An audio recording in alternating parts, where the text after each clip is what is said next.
right, as promised, question number 3. Here we have a beam or a board. It's a board that has mass of 71 kilograms. Two guys, Will and Cliff, are holding it, moving it. The board itself has a mass of 71 kilograms, as I said, so that's gravity. And then there is this lunch, Cliff's lunch, hanging at the very end of the board. The whole board is 2 meters long. So if I were to show the free body diagram, I would have the 71 kilogram gravity straight down from here. So this right here is going to be 71 times 9.8 force of gravity from the board itself. Then we have this force of tension pulling onto the board downward with 200 newtons. So about 20 kilograms. That's quite a lunch. The two guys, their shoulders are applying upward forces. They're saying this shoulder is 0.6. So I'm going to kind of try and show that the two forces, just for now,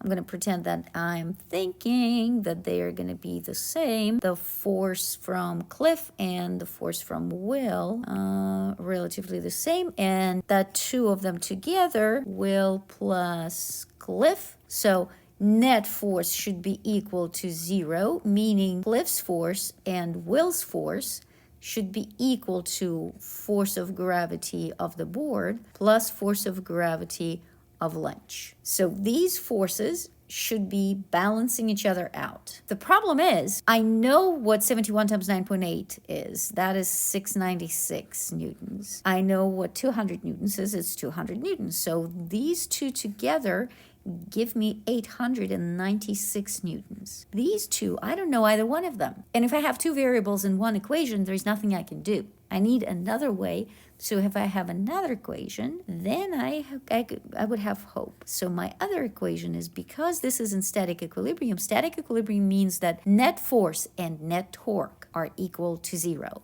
So my torque net is 0. With torque, I can assign axis of rotation wherever I want. And it makes sense to assign it somewhere that I can knock out an unknown torque from an unknown force. So if I make this my axis of rotation, where Will's force is applied, that will knock out Will's torque. So then my clockwise torque comes from this gravity and that gravity.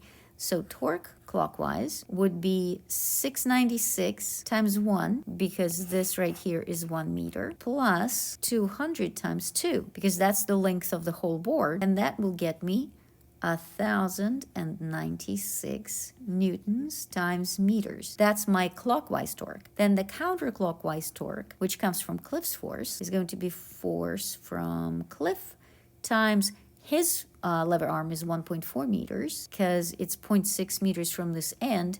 So this right here is 1.4. And then I set them equal to each other because this is a balanced system. So then 1096 is 1.4 force from Cliff. Then force from Cliff is 1096 divided by 1.4, 783. So 783 newtons is the force from Cliff. Then if both forces together equal 896, which is the two gravities that are together, then force from Will is going to be 896 minus 783, which is 113 newtons. Now, I'm going to resolve this real quickly, assigning axis of rotation to where Cliff is. So here's my new axis of rotation. In that case, the torque from Cliff is knocked out. Then my clockwise torque is going to be coming from Will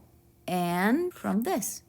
And counterclockwise torque will be coming from the gravity applied to the board itself. Clockwise torque is force from Will times 1.4, because this right here is the distance between my new fulcrum, or my new axis of rotation, and the force applied by Will, plus the 200 newtons. Now that is just 0.6, that's the lever arm, 0.6. Counterclockwise, that is 696, which is this force right here. And the distance, you guessed it, it's going to be 0.4 times 0.4, because this whole thing is 1, and then that is 0.6, so that makes it 0.4. Again, we're setting them equal to each other.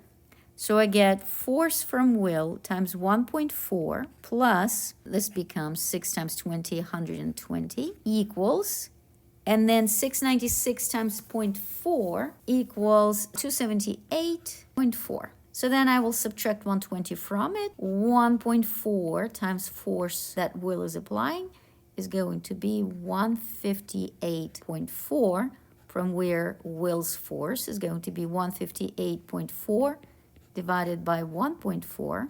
Well, what do you know? 113 newtons. The total is 896 minus 113 equals 783 newtons.